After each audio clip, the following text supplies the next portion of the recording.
these days we find it very easy to claim it and to receive it, like, oh yes, I receive it, Papa, I receive it, Mama. But how many of us really work on those things that we receive?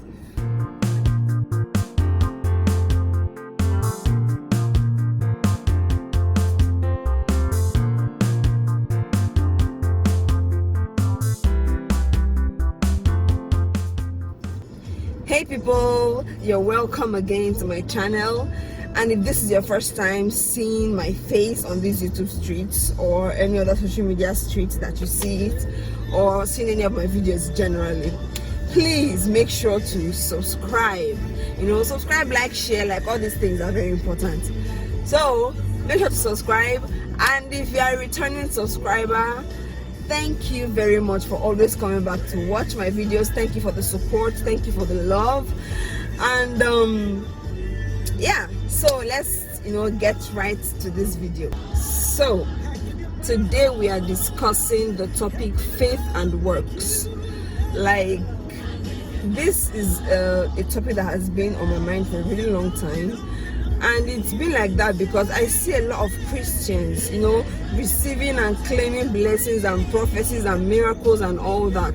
But how many of us are really working towards those things that we have faith for, those things that we have claimed and received?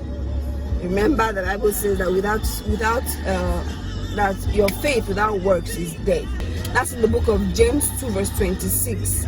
So the Bible's basically, the book of James chapter 2 is talking about how it's talking about faith and works, because a lot of times we have put the responsibility on God. Meanwhile, He has released the blessings. He has released everything that we would need to be better, to grow, to increase in life. But we are not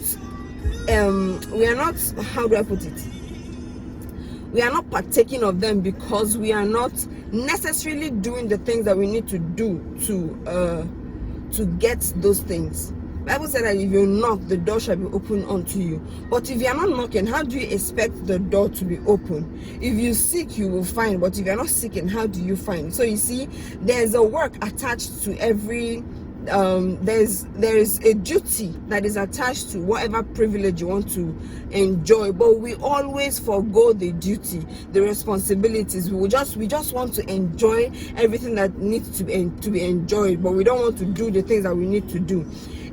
Like the book of Deuteronomy, chapter 28 from verse 1 to I think 14 or 15. We all love the blessings there. We proclaim them upon our lives every morning and even in the night. But we tend to forget what the very first chapter said, that if you do and obey the laws and the commands that the Lord has given. But many times we don't obey these things. We just want to live our lives on our own terms and still get the blessings of the Father. Like I don't understand the kind of magic we want to do.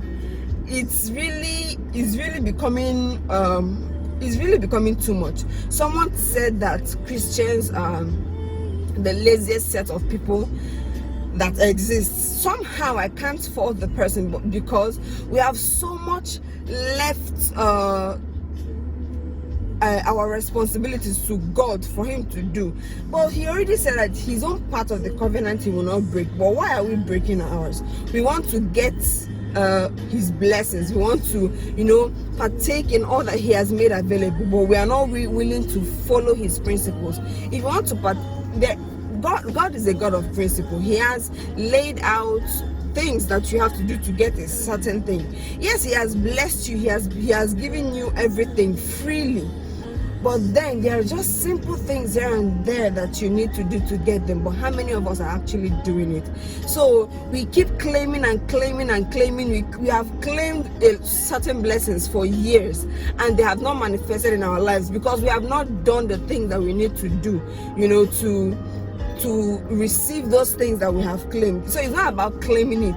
Yes, you have claimed it. Okay, now proceed to the next thing. Begin to work it out. But a lot of times we forgo that one. No. But I will be blessed in my going out, I'll be blessed in my coming in. This one will happen to me. I'll be like a tree planted by the rivers of water and all that. But all these things, before you see all these blessings, you would always see a responsibility that has been kept. Even the book of Psalm chapter 1 from verse 1 to 3, like I already quoted, that you will be like a tree planted by the rivers of water. But the first verse said, blessed is he that sitteth not in the seat of discomfort. You understand? Like, God has given us responsibilities, but we always want to abandon the responsibilities, but still want to get the blessings and the honor attached to these responsibilities. Which, are we magicians? It doesn't work like that. God is a God of principles. God is a God of order. He's not chaotic. He has set in place. He has put in place rules, laws that guide things. And until you do the things that you need to do, you won't get what you want. You understand? Just like you want to have a certificate from a particular school, you have to go to that school to obtain that certificate. I'm not talking of those that forge and all that. Like, you want to genuinely, legit get a certificate from a school or from an institution, you have to pass through that institution and every of their rules and regulations and things they tell you to do. You do them, pay whatever price you are told to pay, because you want to get this certificate. But when it comes to God, you want to jump and get it without having to pass through the things you have to pass through.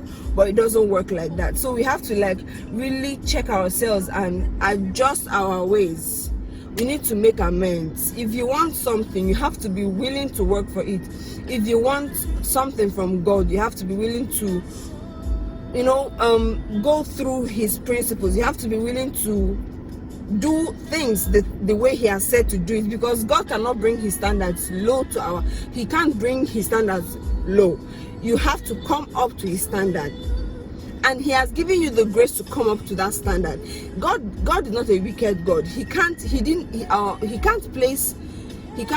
say do this if it is not something that is doable. He has said do it because you can do it. You understand? He has made the grace available to do everything he has said you should do to get certain things. So until you connect to that grace and do what you need to do, that thing that you are claiming and receiving won't come until you do what you have to do.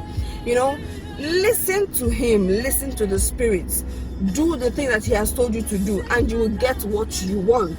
So basically what I'm saying is that if we are claiming and receiving blessings and prophecies and miracles, we should be willing to do the works that are attached to whatever it is that we are claiming and receiving. You understand? So with that, I have come to the end of this video. If you like this video, please make sure to give us a thumbs up. Give me a thumbs up, like, share, and if you have not subscribed, please make sure to subscribe. So until next time, I still remain your girl Favor, signing out. See you next time.